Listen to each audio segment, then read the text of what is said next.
Bakit ka dapat mag-ipon? Super tutok na sa Super Rich TV, super wow sa kaalaman. Okay, money talk tayo.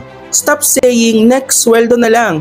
Ito ang 3 real talk reasons kung bakit dapat ka na mag-ipon as soon as possible. Una, alam mo yon, biglang masisira yung laptop mo right before finals or biglang may urgent bill na kailangan mong bayaran, mapuputulan ng kuryente or may na-ospital. Walang pwedeng mautangan or loan.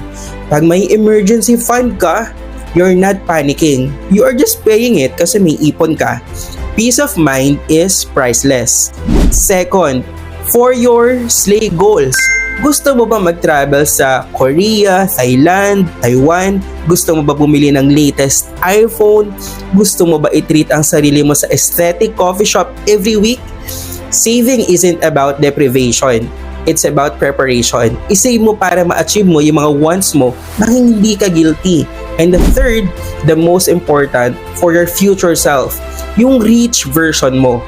Doon papasok ang investing. Maliit man yan ngayon, pero compound interest is not a joke. Imagine your 20-year-old self thinking your present.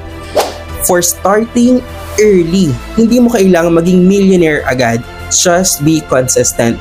Huwag kang ma-stress sa future. Start small, but start now. Future you deserves that million. Go get it.